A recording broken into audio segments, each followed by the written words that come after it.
Geliefdes, kom ons raak stil voor die Here en ons maak gereed om hom te ontmoet.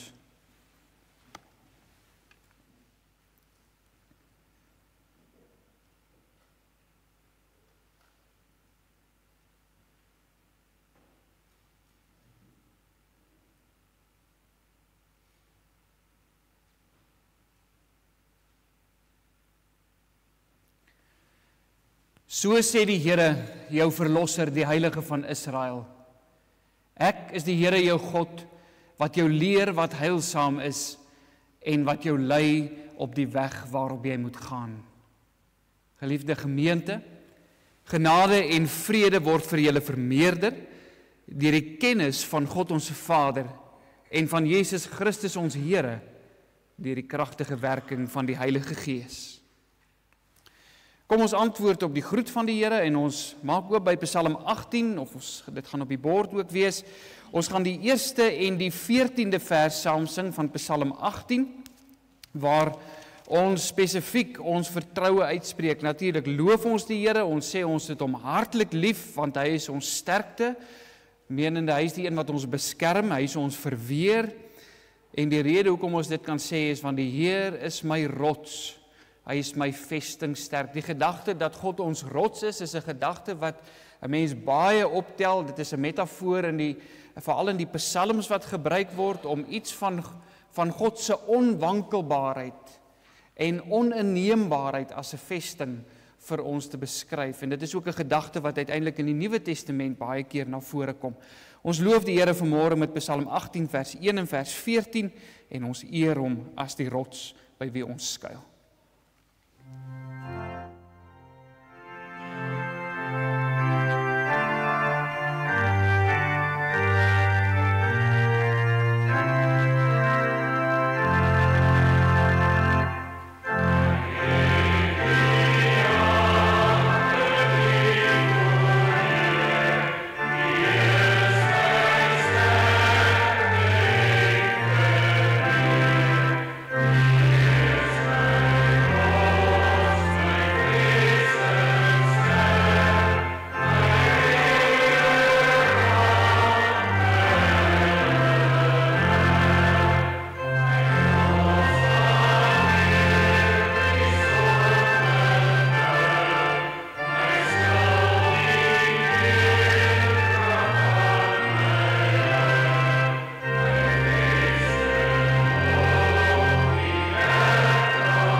Geliefdes, na die wet van die Here gaan ons gesang 69, die 1ste, 3de en 4de verse as skuldbelydenis sing en ons gaan net so bly sit wanneer ons skuld voor die Here bely, sodat ons ook met ons liggaamshouding iets kan wys van die verootmoediging waarmee ons tot die Here nader in ons sonde.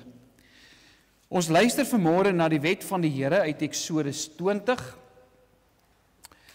Dit is ook insiggewend dat die Here sy wet op 2 kliptafels laat uitkap het. As ons dan nou 'n bietjie oor die metafoor van die rots verder wil dink, dan is dit betekenisvol, want daar is iets permanent daaraan. En as die Here Jesus uiteindelik ook in die Nuwe Testament sê dat ons op 'n rots, op die rots moet bou, ons huis op die rots moet bou, dan gaan dit daaroor dat ons op Christus moet bou. Christus is die woord van God, Christus is ook die vervulling van die wet, en daarom is die wet van die Here steeds vir ons belangrik. Kom ons luister dan vanmôre na Eksodus 20. Toe het God al hierdie woorde gespreek en gesê, ek is die Here jou God wat jou uit Egipte land, uit die slawehuis uitgelei het. Jy mag geen ander gode voor my aangesig hê nie. Jy mag vir jou geen gesneede beeld of enige gelykenis maak van wat bo in die hemel is, of van wat onder op die aarde is, of van wat in die waters onder die aarde is nie. Jy mag jou voor hulle nie neerbuig en hulle nie dien nie, want ek, die Here jou God, is 'n jaloerse God, wat die misdaad van die vaders besoek aan die kinders, aan die 3de en aan die 4de geslag van die wat my haat. En ek bewys barmhartigheid aan duisende van die wat my liefhet en my gebooie onderhou. Jy mag die naam van die Here jou God nie ydelik gebruik nie, want die Here sal die een wat sy naam ydelik gebruik, nie ongestraf laat bly nie. Gedenk die Sabbatdag dat jy dit heilig. 6 dae moet jy arbei en al jou werk doen, maar die 7de dag is die Sabbat van die Here jou God. Dan mag jy geen werk doen nie. Jy of jou seun of jou dogter, of jou diensknegt of jou diensmaagd, of jou vee of jou vreemdeling wat in jou poorte is nie. Want in 6 dae het die Here die hemel en die aarde gemaak, die see en alles wat daarin is, en op die 7de dag het hy gerus. Daarom het die Here die Sabbatdag geseën en dit geheilig. Eer jou vader en jou moeder, dat jou dae verleng mag word in die land wat die Here jou God aan jou gee. Jy mag nie doodslaan nie, jy mag nie egbreek nie, jy mag nie steel nie, jy mag geen valse getuienis teen jou naaste spreek nie, jy mag nie jou naaste se huis begeer nie, jy mag nie jou naaste se vrou begeer nie, of sy diensknegt of sy diensmaagd, of sy os of sy esel, of iets wat van jou naaste is nie.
Geliefdes, wanneer die Here Jesus sy openbaring, bediening begin in die Nuwe Testament, dan is die eerste woorde wat hy uitspreek, bekeer julle, want die koninkryk van die hemele het naby gekom. En op meer as een geleentheid het hy hierdie oproep tot bekering en tot geloof in hom, as jy gered wil word, en wys hy daarop dat ons nie op onsself moet bou nie, dat ons nie op ons eie prestasies, of ons eie heiligheid, of ons aansien in ander mense se oë moet staat maak wanneer ons voor die Here staan nie. Hy verkondig genade aan die wat sy woorde hoor en dit doen. Hoor mooi, hy sit hierdie twee goed saam met mekaar. Jy hoor eers regtig my woorde, sê hy, as jy dit gaan doen. En hy sê in Matteus 7 vers 24 tot 25, elkeen dan wat na hierdie woorde van my luister en dit doen, hom sal ek vergelyk met 'n verstandige man wat sy huis op die rots gebou het, en die reën het geval en die waterstrome het gekom en die winde het gewaai teen daardie huis aangestorm, en dit het nie geval nie, want sy fondament was op die rots. Om in Jesus Christus te glo, om jou geloof in hom te bely, om jou sonde voor hom te bely en aan hom vas te hou as jou middelaar en verlosser, is om op die rots te bou, en die fondament van daardie huis staan vas. Maar die Here waarsku ons ook in verse 26 tot 27, en elkeen wat na hierdie woorde van my luister en dit nie doen nie, sal vergelyk word met 'n dwaase man wat sy huis op die sand gebou het, en die reën het geval, en die waterstrome het gekom, en die winde het gewaai en teen daardie huis aangestorm, en dit het geval, en sy val was groot. Geliefdes, nou dat ons gehoor het van die genade van die Here en ook sy waarskuwing aangehoor het, kom ons bely ons geloof saam met die kerk deur die eeue aan die hand van die geloofsbelijdenis van Nicea, wat u soos volg in die hart saamspreek terwyl u staan.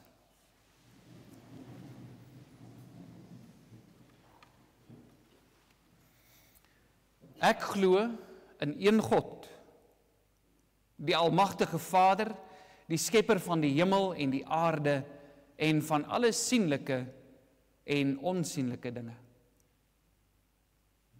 En ek glo in een Here, Jesus Christus, die eniggebore Seun van God, gebore uit die Vader voor alle eeue, God uit God, lig uit lig, waaragtige God uit waaragtige God, gebore, nie gemaak nie, van dieselfde wese met die Vader, deur wie alle dinge gemaak is, wat terwille van ons, mense, en ons saligheid, neergekom het uit die hemel en vlees geword het deur die Heilige Gees, uit die maagd Maria, en 'n mens geword het, ook vir ons gekruisig is onder Pontius Pilatus, gelei het en begrawe is, en op die 3de dag opgestaan het volgens die skrifte, en opgevaar het na die hemel, wat sit aan die regterhand van die Vader, en wat weer sal kom met heerlikheid om te oordeel die lewende en die dode,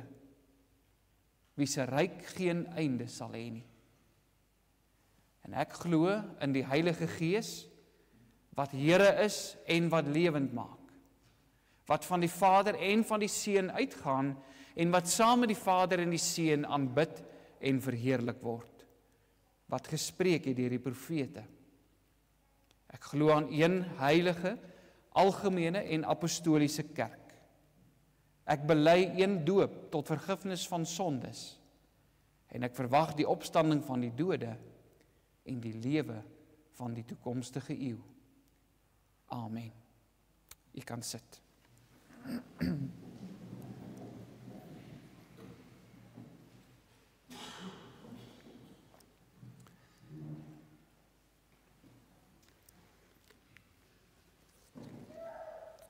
Geliefdes, ek kan die woord van die Here oopmaak by Matteus hoofstuk 7. Ons gaan die heel laaste gedeelte van die bergpredikasie saam lees vanaf vers 24 af.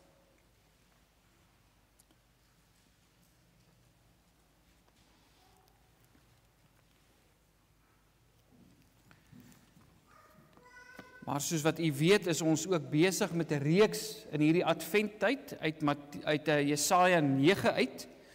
Jesaja 9 vers 5 spesifiek, want 'n kind is vir ons gebore, 'n seun is aan ons gegee, en die heerskappy is op sy skouer, en hy word genoem Wonderbaar, Raadsman, Sterke God, Ewige Vader, Vredevors. Vanoggend staan ons stil by Wonderbaar, Raadsman. Kom ons lees saam dan Matteus 7 vanaf vers 24. Elkeen dan wat na hierdie woorde van my luister en dit doen, hom sal ek vergelyk met 'n verstandige man wat sy huis op die rots gebou het. En die reën het geval, en die waterstrome het gekom, en die winde het gewaai en teen daardie huis aangestorm, en dit het nie geval nie, want sy fondament was op die rots.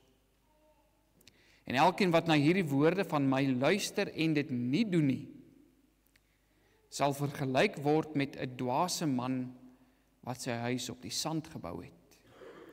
En die reën het geval, en die waterstrome het gekom, en die winde het gewaai en teen daardie huis aangestorm, en dit het geval. En sy val was groot. En toe Jesus hierdie woorde geëindig het, was die skare versla oor sy leer, want hy het hulle geleer soos een wat gesag het, en nie soos die skrifgeleerdes nie. Dit is die woord van die Here. Geliefdes, ons gaan stil staan by hierdie laaste 2 verse. So ons kyk na die gedagte van 'n wonderbare raadsman, en dan hoor ons hierdie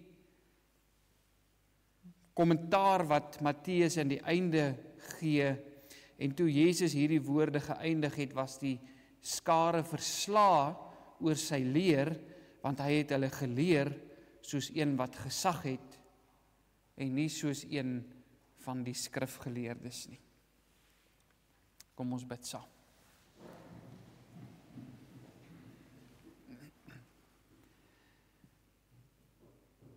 Drie-enige God, Vader, Seun en Heilige Gees, Here, in aanbidding, met groot eerbied kom buig ons voor u troon, want u is die lewende en die almagtige, maar ook die ewige God.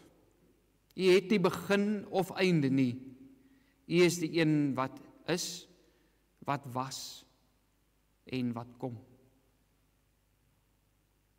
Ja, Vader, ons kan nie onsself indink hoe dit moet wees om nie begin of einde te hê nie, want ons is so gebonde aan hierdie wêreld waarin u ons geskep het met tyd. En juist daarom staan ons in soveel verwondering oor u en oor u wese, want u is nie soos ons nie. Ons is na u beeld geskape, maar in ons sondigheid is daardie beeld van u in ons ook vernietig en word dit herstel deur Jesus Christus sodat ons iets van u heerlikheid kan weerspieël.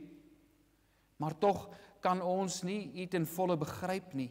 U is te groot, te omvangryk vir ons. En om te dink, Here, dat u raadsplanne in die ewigheid bedink het, is ook iets wat ons nie kan begryp nie. Voordat tyd daar was, voordat die son en die maan en die sterre deur u geskep is, wat vir ons as tydhouers in die uitspansel sou dien, het u alreeds u planne bedink, u ewige, goddelike, majestueuse raadsplanne, wat u in die intieme teenwoordigheid van die drie-eenheid beplan het. En dan skep u, en laat u hierdie planne van u uitspeel soos wat u dit bedink het. Stuur u uiteindelik u seun Jesus Christus na hierdie wêreld om daardie raadsplan spesifiek u planne met betrekking tot ons verlossing aan ons bekend te maak. En ons dank u, Here, dat daardie plan, daardie hemelse plan vir ons neergeskryf is in u woord. U woord wat vas staan, U woord wat U self uitgeasem het, sodat ons dit ook in ons taal kan hoor. Dat ons dit wat onuitspreeklik is, in verstaanbare woorde en sinne kan hoor. En daarom eer ons U vir U woord en bid ons dat U Gees ook kragtig hier in ons midde sal werksaam wees vandag, dat hierdie woord ook vir ons oopgebreek sal word en ons dit sal hoor wat U met ons wil spreek, sodat ons ook in verwondering kan wees oor U raadsplan. In Jesus se naam. Amen.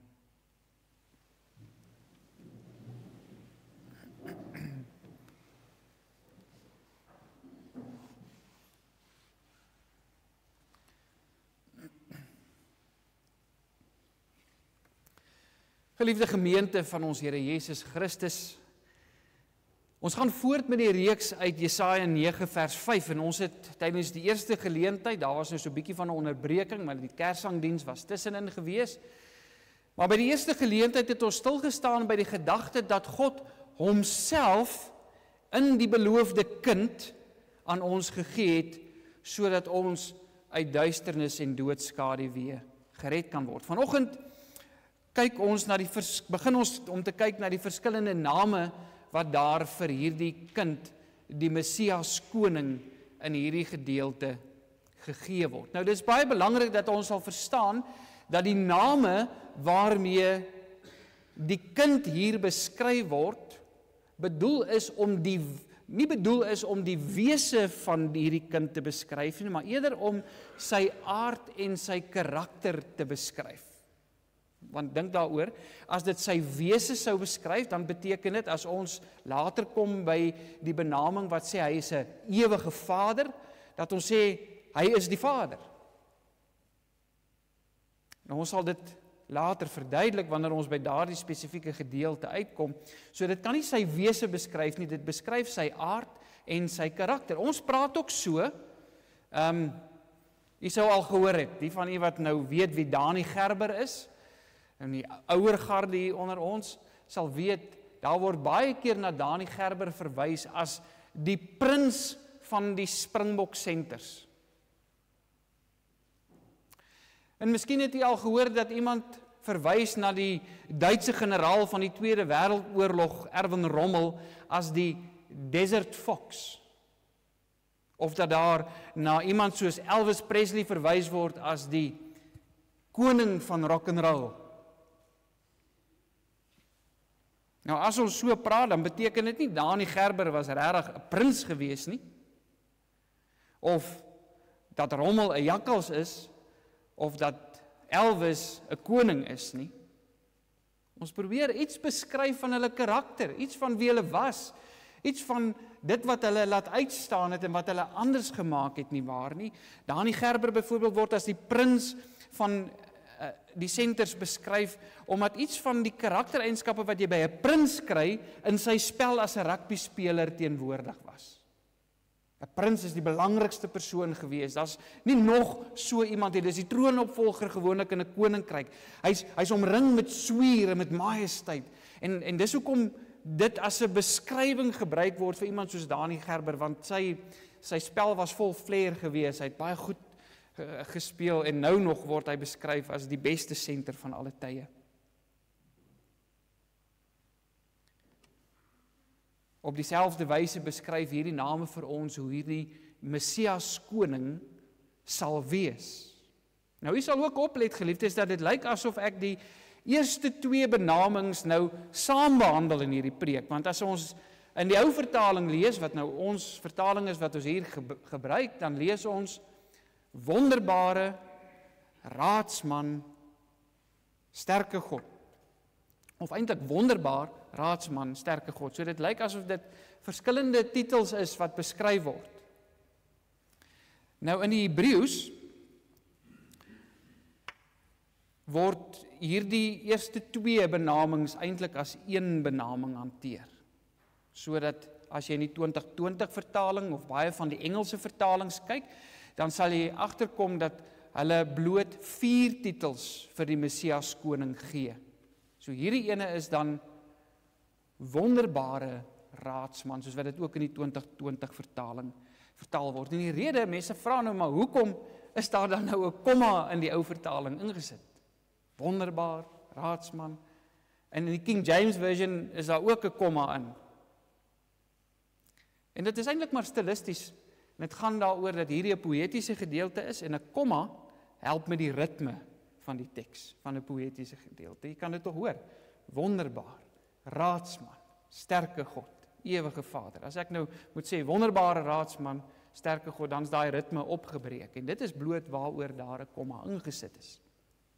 Vanoggend kyk ons dus hoe Christus gekom het as die wonderbare raadsman. Sy bediening hier op aarde bevestig. Hy is die wonderbare raadsman waarvan Jesaja geprofeteer het. Sy boodskap kan nie geïgnoreer word nie, maar eis 'n reaksie van elkeen wat dit hoor. Die gedeelte wat ons saam gelees het, is die einde van die bergpredikasie. Jy sal nou weet hier in hoofstuk 5, Matteus 5, begin die bergpredikasie tot by Matteus 7. En soos met enige goeie toespraak of skryfstuk, is die inleiding of die begin van so 'n toespraak en die einde daarvan nogal belangrik. En hulle staan ook in verband met mekaar. En daarom is dit nodig dat ons terwille van vanoggend se boodskap sal weet hoe begin die bergpredikasie. In hoofstuk 5 vers 1 lees ons dat die Here Jesus op die Olyfberg geklim het en dan staan daar en nadat hy gaan sit het, het hy begin om hulle te leer. Hoe baie keer lees ons nie oor sulke opmerkings in die Bybel nie en ons dink dit is maar net beskrywend van wat gebeur het. Nou ons wat baie met boeke werk, weet 'n skrywer, goeie skrywers weeg hulle woorde. Toe oom Pieter byvoorbeeld nog vir ons geskryf het, dan het ek nie sommer aan sy goed verander nie, want hy sou vir my laat weet, hoekom het jy hierdie verander, want ek het spesifiek hierdie woord gekies met hierdie betekenis, want ek wou iets daardeur sê. En dit is ook so wanneer die evangelieskrywers vir ons dit neerskryf wat die Here Jesus gedoen het en dit wat hy gesê het. Hulle doen dit baie bewustelik. Hy het gesit om hulle te leer. En aan die einde van die gedeelte in vers 29 lees ons dan dat hy die skare geleer het soos een met gesag. Nou sal jy dalk wonder, maar wat het hierdie twee dinge, die begin en die einde? Hy het gesit om hulle te leer en die woorde aan die einde, die opmerking, en hy het hulle geleer soos een met gesag met mekaar te doen. As ons mooi luister wat die skrif sê, dan bevestig hierdie twee dinge juis die wonderbare gesagvolheid van Christus as die Messias koning in dit wat hy gespreek het, in dit wat hy geleer het, dit wat hy verkondig het. In die antieke tyd, geliefdes, was dit die gebruik gewees dat mense met gesag en met invloed gesit het wanneer hulle ander geleer het. In ons dag staan 'n professor, wat ons nou as iemand sal beskou wat geleerd is, staan hy voor die klas terwyl die klas sit vir wie hy sy lesing aanbied. In die antieke tyd was dit omgekeer gewees. Die leermeester, wat gewoonlik die Joodse rabbi was, het gaan sit wanneer hy geleer het. Om te sit het dus iets gesê van, ek het gesag, ek het die vermoë, ek is 'n kenner op hierdie gebied, ek gaan vir julle iets leer. Amper soos in ons tyd kry ons ook iets daarvan, nie waar nie? As oupa vir die kleinkinders sê, kom sit julle bietjie hier by my, ek wil vir julle iets vertel. Dan kom sit die kleinkinders hier rondom ons of op oupa se skoot en hy sit op sy stoel en hy deel met hulle sy wysheid. Om te sit het gewys, iemand het gesag. Hy is 'n meester van die onderwerp. Hy het sy amptelike posisie as leermeester nou ingeneem. Nou moet julle luister. Die vroeg-Christelike kerk het hierdie gebruik oorgeneem en weet hoe interessant is dit? In Latyn word die biskop se stoel katedra genoem. Dit is 'n simbool van autoriteit en onderriggesag. En nou verstaan 'n mens ook beter waarom daar in die Romeinse kerk na die paus se amptelike uitsprake, jy weet mos, hy partykeer dan lewer hy amptelike uitsprake wat dan hulle eintlik gelykstel aan 'n goddelike uitspraak, en dan word daardie uitspraak in Latyn genoem 'n ex cathedra uitspraak. Letterlik beteken dit 'n uitspraak wat hy vanuit die stoel gemaak het. As iemand wat gesag het, as iemand wat kan leer, as iemand na wie geluister behoort te word. Daarom word die Romeinse kerk ook 'n kathedraal genoem.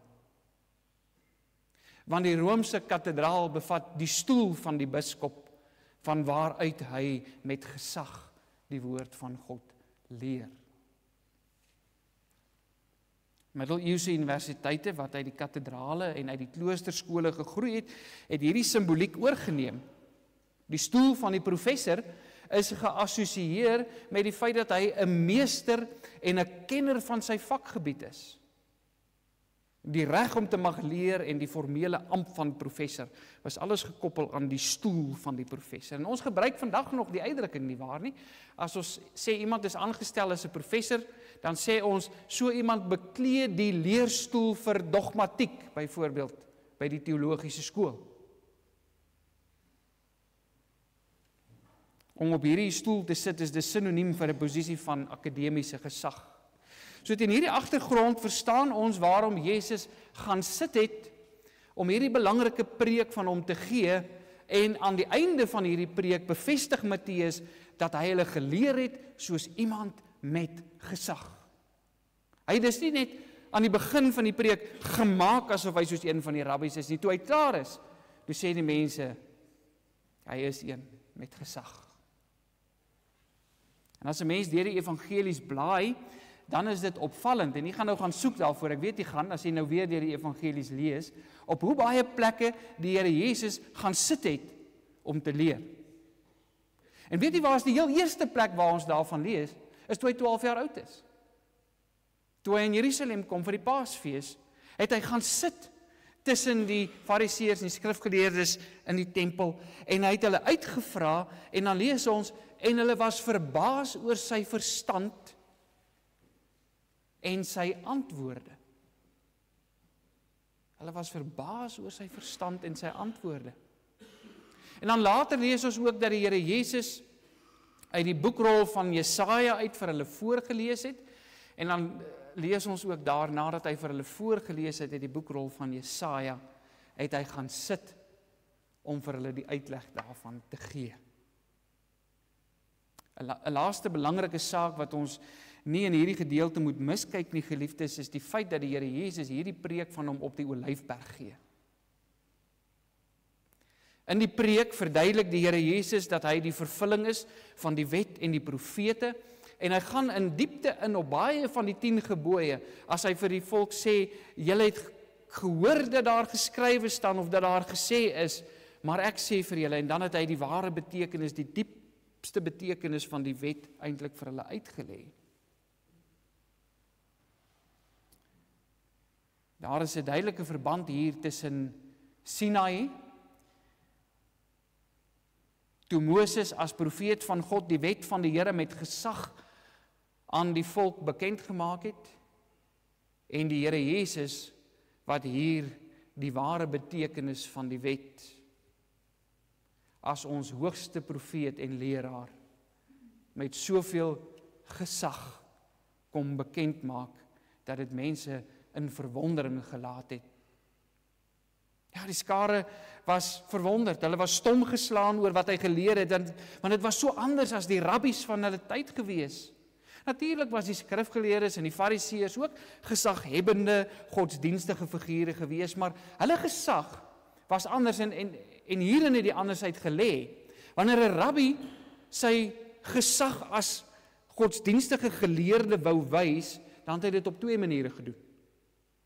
Eerstens het hy aangehaal uit die skrifte uit. So hulle was wel bekend met die Ou Testament gewees, hulle kon dit aanhaal, groot gedeeltes daarvan aanhaal en resiteer en voorhou. Maar die tweede was, om sy gesag te bevestig, om te sê, om die gehoor te oortuig dat hy met gesag spreek, moes hy kon aandui dat dit wat hy sê, hoe hy hierdie gedeelte interpreteer, ooreenkom met die Joodse tradisie, en dat daar ander Joodse geleerdes voor hom was, wat dieselfde sê as wat hy nou sê, en op grond daarvan is sy gesag dan bevestig. Dit is in 'n sekere sin soos 'n student wat besig is met 'n meestersgraad of 'n doktorsgraad, nie? As jy nou nog nie die meestersgraad het of nog nie die doktorsgraad het nie, en jy is besig om jou verhandeling te skryf, dan kan jy sekere stellings maak in daardie verhandeling, maar jy gaan nie ernstig opgeneem word as jy dit nie kan bevestig met goeie bronne wat dieselfde sê as wat jy nou sê nie. Dan eers word jou uitspraak as gesaghebbend geag en kry jy geloofwaardigheid. Maar die Here Jesus se gesag was anders. Hy het ook soos die rabbies aangehaal uit die skrif uit. Ek meen, hy het baie plekke gesê, daar staan geskrywe, of soos daar geskrywe staan. So hy het die skrifte net so goed soos hulle geken, inteendeel beter as hulle geken. Maar die verskil was, dat die Here Jesus homself nooit beroep het op ander gesagsbronne, om sy uitleg te bevestig nie. As hy 'n uitleg van die teks gegee het, as hy 'n verduideliking daarvan gegee het, as hy uit Jesaja uitlees, Jesaja 61 en sê, vandag is hierdie woorde in julle ore vervul, dan spreek hy met gesag wat in homself opgesluit lê. Hy het nie ander bronne nodig gehad om sy uitsprake te bevestig nie. Natuurlik was nie net dit wat hy geleer het wonderbaar nie, geliefdes, maar ook sy optrede. Hy het siekes genees, hy het dooies opgewek, hy het besetenis bevry en hy het die storms stil gemaak, hy het selfs oor die natuur beheer gehad. Hy is inderdaad die wonderbare wat met gesag optree, sodat mense in verwondering staan.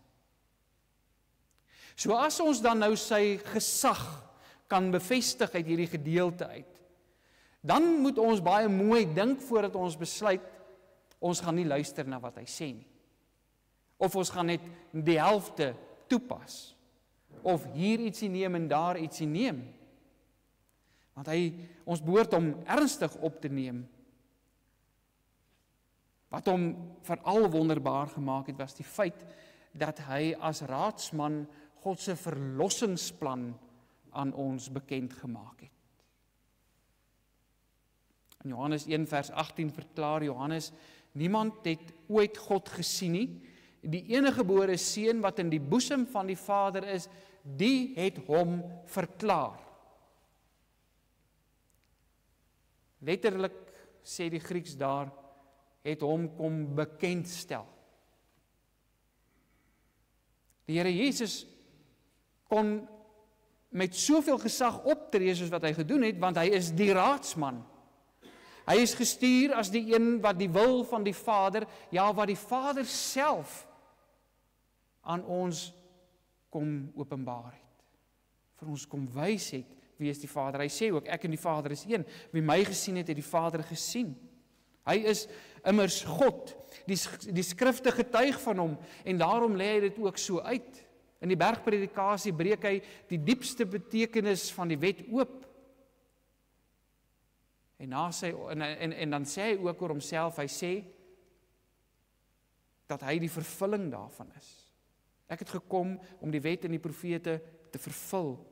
En nadat die Here Jesus uit die dood uit opgestaan het, dan lees ons die gedeelte waar hy op pad is na die dorpie Emmaus, en op pad daarheen die Emmausgangers ontmoet, en saam met hulle stap, en hoor hoe hulle praat oor die gebeure van die afgelope tyd, en oor Christus, wat gesterf het en wat begrawe is, en dan lees ons dat hy by Moses en die profete begin het en vir hulle gewys het hoe die Ou Testament op hom betrekking het. En so was hy besig om die raadsplan van God aangaande ons verlossing bekend te maak. Die Heidelbergse Katekismus, Sondag 12 vraag en antwoord 31, sluit by hierdie gedagte aan, veral in die eerste gedeelte. Dit gaan oor die vraag, waarom word Jesus Christus, dit is gesalfde genoem? En dan is die eerste deel van die antwoord, dat hy deur God die Vader verordineer is en met die Heilige Gees gesalf is tot ons hoogste profeet en leraar. Wat moes kom doen? Wat ons die verborge raad en wil van God aangaande ons verlossing ten volle geopenbaar het. Hoor die geliefdes, hy is gestuur om dit wat verborge is, God se besluite wat hy in die ewigheid geneem het oor ons verlossing vir ons te kom openbaar. Besef u die genade wat hierin lê?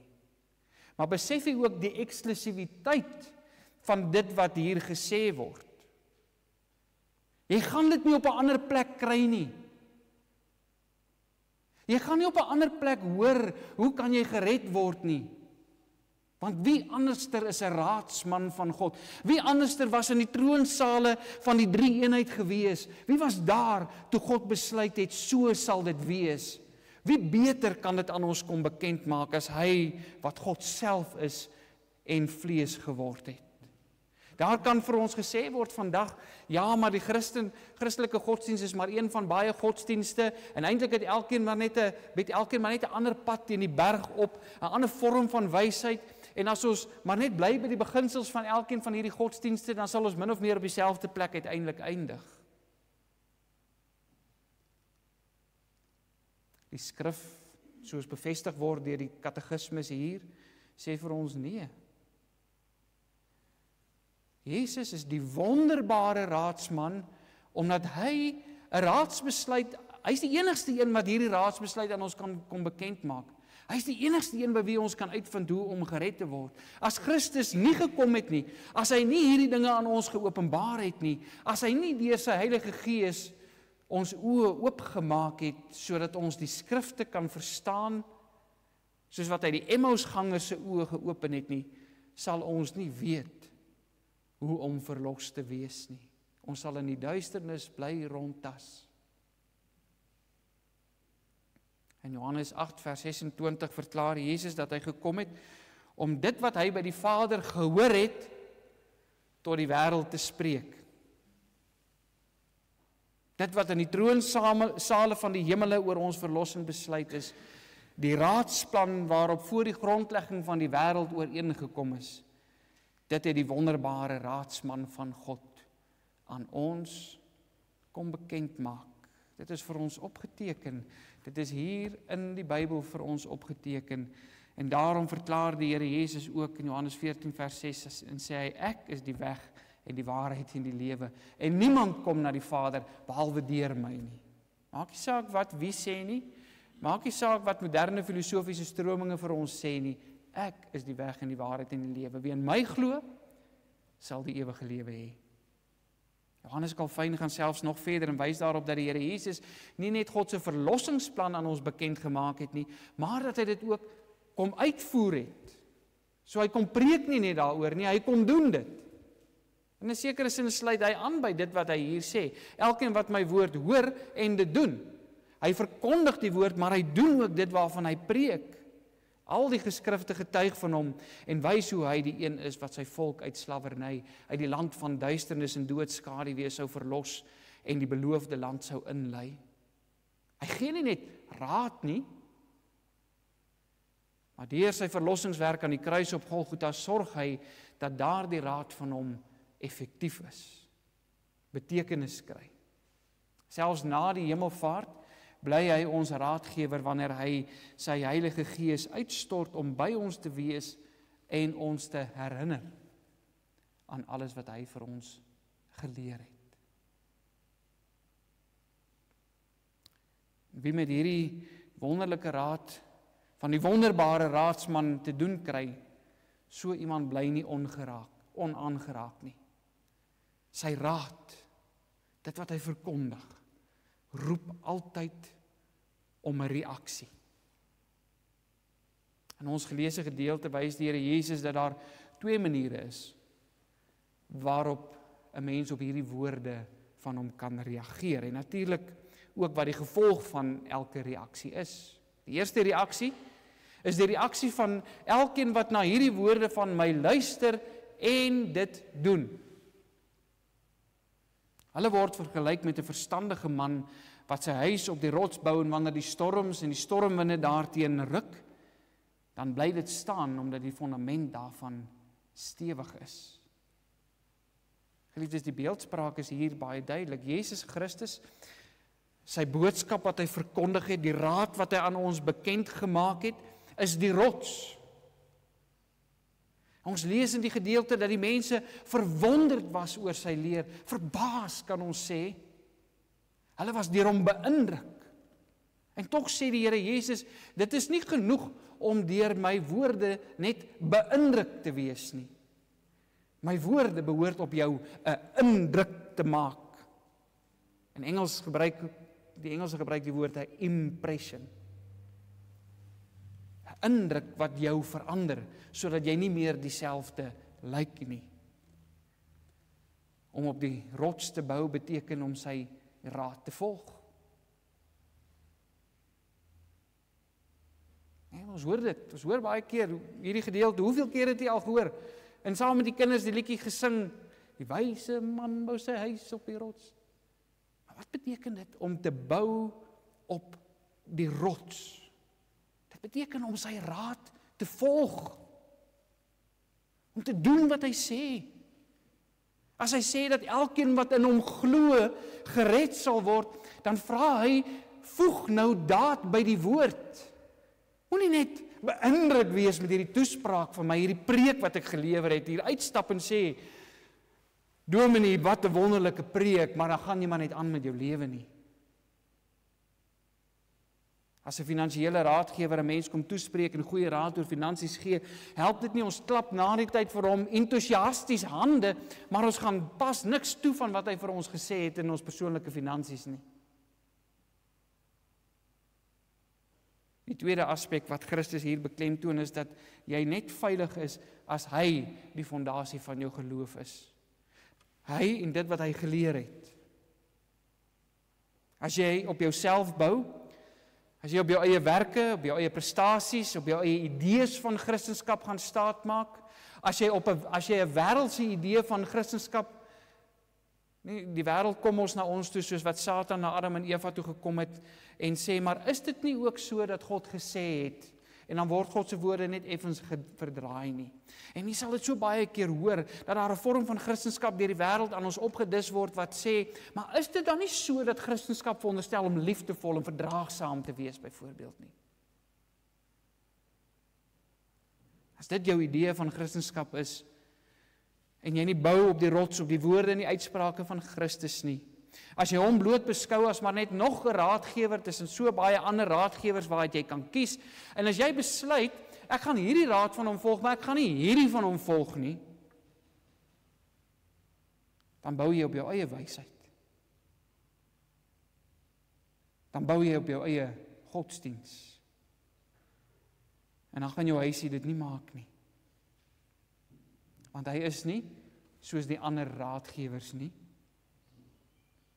Hy is nie maar net nog een tussen baie wat sy gelyke is nie. Niemand kan met hom vergelyk word nie. Hy is die wonderbare raadsman.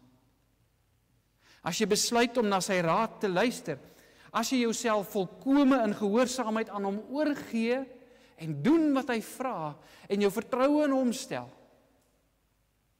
dan sal jou huis ewig staan. Maar daar is 'n tweede reaksie. En dit is om Jesus se woorde te hoor en dit nie te doen nie. Vers 26. Dit is baie duidelik dat dit hier oor meer gaan as net om na Jesus te luister en met sy woorde beïndruk te wees.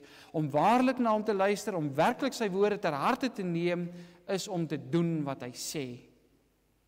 Wat is sy raad? Ons kan baie dinge sê, maar kom ons distilleer dit tot hierdie paar dinge. Wat sê hy? Sy raad is die volgende. Sy raad is, glo in my. Glo dat ek die verlosser is. Glo dat ek uit die dood uit opgestaan het. Glo dat as jy in my sterwe, jy saam met my uit die dood uit sal opstaan en die ewige lewe sal beerwe.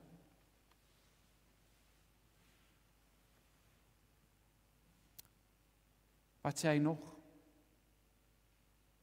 Sy raad is wees gehoorsaam aan die Vader, want elkeen wat die wil van die Vader doen, het hom lief. Hoe weet jy die Vader lief? Wanneer jy die wet doen, wanneer dit jou begeerte is om gehoorsaam te wees. Wat sê hy nog? Hy sê, sy raad is, trek die ou mens uit en word bekleed met die nuwe mens in Christus. As jy agter hierdie raad in die wind slaan, as jy luister na die wêreld en Satan wat leer dat jy eintlik nie so sleg is soos wat die kerk of die dominee wil maak, jy is nie, dat God daarom eintlik baie onregverdig is en harteloos is om mense oor sulke ou klein sonnetjies nou eintlik hel toe te wil stuur. As dit is wat jy dink, dan het jy probleme. Want dan bou jy op sand. Jy sal nie in die storm van God se oordeel staande bly nie. Geliefdes, jare nadat Jesaja geprofeteer het oor die koms van die Messias koning, bevestig Jesus Christus sy profesie. Sy hele bediening spreek van iemand met gesag. Hy kom met goddelike gesag. En as hy gaan sit om te leer, dan behoort ons te luister. Wat hy verkondig, is so anders as wat die wêreld leer.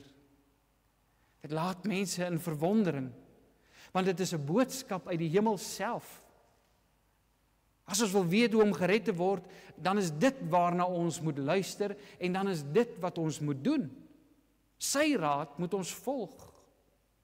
Wie na sy woorde luister en dit doen, bou op die rots. Wie egter daarna luister en miskien selfs in verwondering daaroor is, maar dit nie doen nie, bou op die sand. Liewe broer en suster, ons Afrikaners is lief daarvoor om ons eie koppe te volg. Ons roem ook nogal daarop, ons sal gewoonlik sê, ons laat ons deur niemand voorsê nie. Maar dit is nie altyd wys nie. As ons gered wil word, moet ons luister na die raad van die wonderbare raadsman en dit doen. Johannes 10 vers 27 en 28 lees ons, my skape luister na my stem en ek ken hulle en hulle volg my en ek gee hulle die ewige lewe.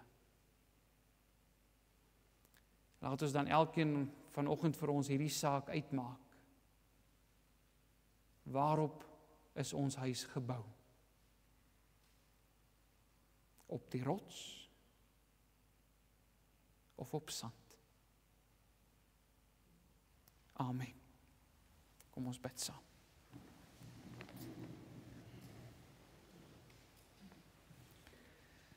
Hemelse Vader, ons dankie dat ons vanmôre ook in verwondering kan staan oor u woord, u verlossingswoord wat in die troonsale van die hemele 'n aanvang geneem het, vorm aangeneem het, en in die volheid van die tyd, deur u seun Jesus Christus, deur u self, wat u in hierdie kind aan ons gegee het, aan ons bekend gemaak is, toe hy hom openbaar het, u openbaar het, in sy leringe, as die wonderbare raadsman. Vader, wil u gee dat ons baie duidelik vir onsself sal uitmaak wat ons reaksie is op dit wat hy vir ons leer. Want hier is iemand wat met gesag praat, goddelike gesag, hemelse gesag, hemelse insig. Hy weet wat ons nie weet nie. Hy verstaan wat ons nie verstaan nie. Maar hy kom leer dit vir ons. Ons kan dit nie ignoreer nie. Help ons, Here, om tot 'n beslissing te kom en te doen wat u vir ons sê. Vergewe ons waar ons ongehoorsaam is. Vergewe ons waar ons nie doen wat u van ons vra nie. En lei ons in ons heiligmaking, Here, sodat ons al meer gehoorsaam sal wees aan u. Ons bid dit ook vir ons kerk, vir ons kerkverband, vir ons gemeente, vir elke gelowige oor die wêreld heen. Mag u kerk al meer getrou wees. Mag ons al hoe meer bou op die rots. Want die storms wat teen ons aanbulder is soms oorweldigend en laat ons sidder. Maar dankie vir die troos dat wanneer ons op die rots bou, dan staan ons huis vir ewig. Vader, ons bid dat U met elkeen sal wees, ook in hierdie vakansietyd, elkeen wat op reis is, elkeen wat ver gaan, wil U hulle bewaar en veilig terugbring. Ons bid vir hulle wat siek is, hulle wat oud is, hulle wat gereeld op ons voorbiddingslysie is. Maar ons dank U ook vir U genade, Here. Ons dank U vir wonderlike verlossing. Ons dank U dat oom Dani vanmôre hier tussen ons kan sit. Ons eer U naam, want U is die groot geneesheer. Vader, gee dat ons altyd bewustelik voor U aangesig sal lewe, tot verheerliking van U naam en tot uitbreiding van U koninkryk. In Jesus se naam. Amen.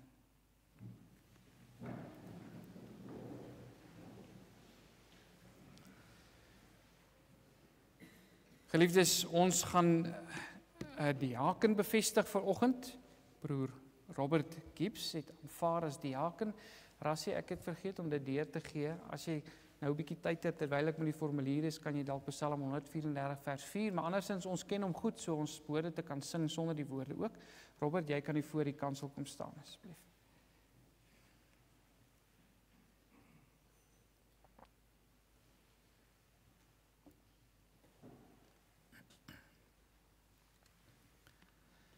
Gemeente van ons Here Jesus Christus, volgens die Ou Testament het God sy verbondsvolk veral deur 3 ampte laat bedien, naamlik profeet, priester en koning. Die Here Jesus Christus het hierdie 3 ampte in homself verenig. Hy was nie net wonderbare raadsman wat sy profetiese ampt volgestaan het nie, hy was ook priester gewees wat kom dien het, wat homself kom gee het, wat homself op die altaar geplaas het, sodat ons ook diensbaar kan wees, veral in die ampt van die diaken, maar hy was ook koning, wat uit die dood uit opgestaan het en regeer het. En omdat ons aan Jesus Christus deur die Heilige Gees verbind is daardie 3 ampte kragtens ons verbintenis in die geloof ook waar van elke gelowige. Uit die Nuwe Testament blyk dit dat God steeds sy verbondsvolk deur gelowiges laat bedien, wat veral op een van die 3 amptsterreine funksioneer, die leraar profeties, die diaken priesterlik en die ouderling koninklik. En sy doel daarmee is om die gelowiges toe te rus vir hulle dienswerk en om die gemeente as liggaam van Christus op te bou. Uit die Bybel is dit duidelik dat 'n amptdraer bekend moet wees as iemand met 'n lewende geloof, iemand met 'n begeerte om vir die Here te werk, met ander woorde iemand wat wil doen wat die Here sê, iemand wat bekwaam is om te onderrig en wat ook gewillig is om daarvoor toegerus te word, wat gewillig is om aan die voete van die rabbi te gaan sit, en wat die Heilige Skrif voortdurend ernstig ondersoek, want dis hoe ons aan sy voete sit. Verder moet 'n amptdraer onberispelik wees, die man van een vrou, nugter, ingetoe, fatsoenlik, gasvry, in alle opsigte betroubaar en met die Gees van God vervul. Geliefde broeder, na ernstige gebed tot God is u tot hierdie ampt verkies en omdat daar nie enige wettige beswaar teen u leer en lewenswandel ingebring is nie, gaan ons nou oor om u in die ampt van die diaken te bevestig. Van die instelling van die diakenampt wat voortvloei uit die barmhartigheid van God, waarmee hy die skepping onderhou, lees ons in die Handelinge van die Apostels. Aan die begin het die apostels self die bediening van die armes behartig. Hulle het die gawes wat gegee is ontvang en hulle het dit ook uitgedeel volgens die behoefte. Maar toe sommige van die weduwees in die versorging oor die hoof gesien is daar op aandrang van die apostels manne gekies wat in die besonder die bediening van die armes en die noodlydendes moes behartig. En van die tyd af is die diakenampt in die kerk onderhou. Die diakenampt moet getrou en ywerig die bydraes en goedere wat gegee word versamel en dit bewaar. Hulle moet ook nougeset sorg dat die middele tot ondersteuning van die armes gevind word. Hulle moet die redes vir die nood ondersoek en sover moontlik bestry. Hulle ampt behels ook die uitdeling wat hulle met onderskeiding en versigtigheid moet nakom. Verder is dit goed dat nie net met uiterlike gawes nie, maar ook met troostwoorde uit die woord van God aan die armes en noodlydendes hulp verleen word. Die diakens moet die gemeente bemoedig en aanspoor om mekaar se laste te dra en getrou te wees in die diens van barmhartigheid, in navolging van Jesus Christus, die knegt van die Here. Verder is die taak van die diaken om diens te verrig by die viering van die nagmaal en by die erediens. Geliefde broeder, jy moet nou op die volgende vraag opreg antwoord, sodat elkeen kan hoor dat jy bereid is om hierdie diens te aanvaar. Is jy daarvan oortuig dat God self deur sy gemeente jou tot hierdie besondere amp geroep het? Aanvaar jy die Ou en die Nuwe Testament as die ware en onfeilbare woord van God en as die volkome leer van die saligheid? En verwerp jy alle leringe wat in stryd is met die Bybelse waarhede, soos wat dit saamgevat word in die 3 formuliere van eenheid? Beloof jy om jou amp, soos wat dit nou aan jou voorgehou is, as diaken in die diens van barmhartigheid, getrou te vervul? Beloof jy om tot eer van God te lewe en om jouself ook aan die kerklike regering, opsig en tug te onderwerp? Broer Robert, wat is jou antwoord? Geliefde broeder, wees getrou in jou dienswerk en in die ernstige ondersoek van die Heilige Skrifte. Wees 'n voorganger vir die hele gemeente en wees gewillig en blymoedig wanneer jy jou roeping nakom. En gemeente, kom ons ontvang ook hierdie broeder as 'n gestuurde van die Here. Kom ons bid vir hom, kom ons werk saam met hom, kom ons stel onsself ook beskikbaar om toegerus te word as profete, priesters en konings in diens van die Here. Geliefdes, ons gebed vir broer Robert gaan Psalm 134, die 4de vers wees, die seënbede van die Here. Ons gaan dit saam sing. Robert, jy gaan, soos ons gebruik is, omdraai na die gemeente toe, dat ons Psalm 134 kan sing. Daarna kan jy terugdraai na my kant toe, dan gaan ek die seën uitspreek, so u bly sommer net so staan nadat ons hierdie lied gesing het vir die uitspreek van seën, en daarna sal ons net vir jou handdruk gee, en u kan weer die sitplekke inneem. Kom ons sing nou Psalm 134, die 4de vers.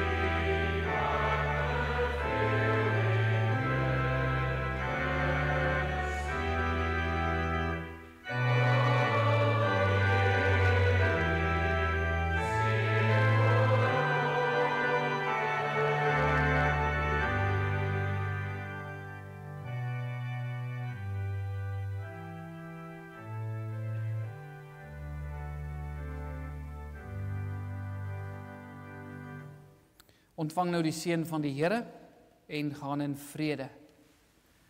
Die genade van ons Here, Jesus Christus, die liefde van God ons Vader en die gemeenskap van die Heilige Gees bly met julle elkeen.